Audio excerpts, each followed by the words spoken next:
कुछ कहानियां ऐसी होती हैं जिन्हें वक्त भी मिटा नहीं सकता। यह कहानी है आरव और सिया की। छोटे से शहर की छोटी सी गली में बचपन के दिनों से ही दोनों की दोस्ती अनमोल थी। स्कूल से लौटते हुए आम के पेड़ के नीचे बैठना, टूटी हुई पतंगों का पीछा करना और साथ में बड़े होने के सपने देखना, ये सब उनकी दुनिया थी। सिया हंसती हुई कहती, एक दिन हम बड़े शहर में जाएंगे ना आरव? आरव मुस्कुराता, हाँ, और मैं तुम्हारे लिए सबसे सुंदर घर बनाऊंगा। उनकी आंखों में चमक थी, दिल में बेफिक्री थी। समय जैसे रेत की तरह फिसलता गया। दोनों ने कॉलेज में दाखिला लिया, एक साथ सपने देखने का सिलसिला चलता रहा। लेकिन जिंदगी ने अचानक करवट ली। आरव के पिता का आकस्मिक निधन हो गया। घर की जिम्मेदारियों का बोझ उसके कंधों पर आ पड़ा। सपनों की उड़ान थम गई। सिया ने कई बार समझाया, हम मिलकर सब संभाल सकते हैं, आरव। पर आरव खुद को खो चुका था। अपने दुख में डूबा हुआ, उसने अचानक सिया से दूरी बना ली। बिना बताए वो शहर छोड़ गया। सिया ने कई रातें जागते हुए बिताईं। हर गली, हर मोड़ पर उसे आरव की परछाई दिखाई देती। लेकिन हकीकत में वो कहीं नहीं था। दिन, महीने और फिर साल बीतते गए।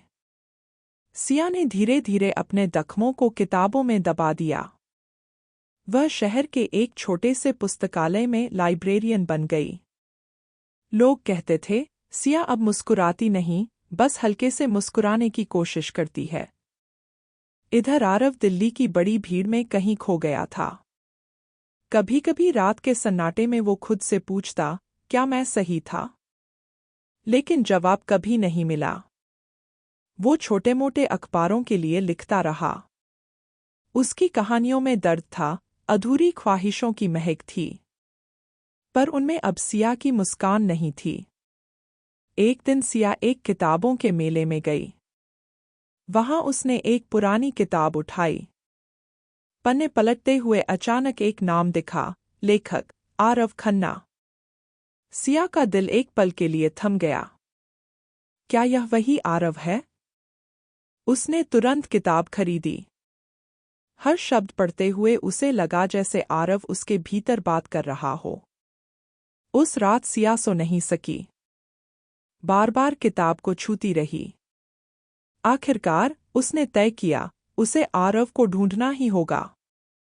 दिल्ली की भीड़ में खोए अपने पुराने दोस्त को ढूंढना आसान नहीं था। लेकिन प्यार कभी हार नहीं मानता। सिया ने कई दफ्तरों के चक्कर लगाए। पुराने लेखकों से पूछताछ की।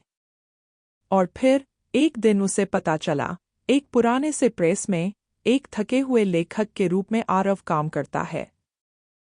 वो प्रेस एक संकरी गली के आखिर में था। दीवारें धुंधली थीं, रोशनी कमजोर थी। और वहीं एक मेज के पीछे झुकी हुई आकृति, आरव। उसका चेहरा थका हुआ था। लेकिन जब उसने सिर उठाया, उसकी आंखों में वही पुरानी चमक थी। सिया की आवाज कांप गई, आरव। आरव ने उसे देखा। क्षण भर के लिए समय रुक गया। फिर उसकी आंखें भर आईं। सिया। बस एक शब्द, लेकिन उसमें सारा अधूरा प्यार समाया था। दोनों कुछ पल वैसे ही खड़े रहे। ना कोई सवाल, ना कोई शिकायत। फिर सिया ने हल्के से कहा, क्यों छोड़ गए थे मुझे? आरव ने सिर झुका लिया। डर गया था। तुम्हें अपनी टूटी दुनिया में नहीं खींचना चाहता था। सिया की आंखों से आंसू गिर पड़े। तुमसे दूर होकर क्या मेरी दुनिया सलामत रही? वे उसी गली में देर तक बैठे रहे। पुरानी बातें याद करते, चुपचाप मुस्कुराते, कभी कभी रोते। धीरे धीरे मिलने का सिलसिला फिर से शुरू हुआ।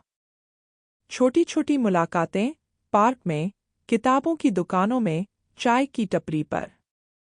अब न सपने बड़े थे, न ख्वाहिशें भारी।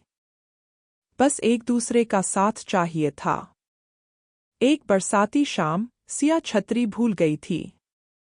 तेज बारिश हो रही थी। आरव दौड़ता हुआ आया। छोटे से छाते के नीचे दोनों भीगते हुए हंसने लगे। उसी हंसी के बीच आरव ने धीमे से पूछा, क्या फिर से मेरा हाथ थामोगी, सिया?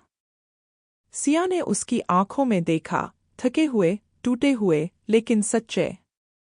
उसने भीगे चेहरे के साथ मुस्कुराकर कहा, हमेशा के लिए। वे अब सपने नहीं बेचते। वे सपनों को जीते हैं, छोटी छोटी खुशियों में, एक दूसरे की हंसी में, चाय के प्यालों में। टूटी हुई कहानियां भी फिर से लिखी जा सकती हैं, अगर दो दिल हार मानने को तैयार न हो। और यही आरव और सिया की असली जीत थी।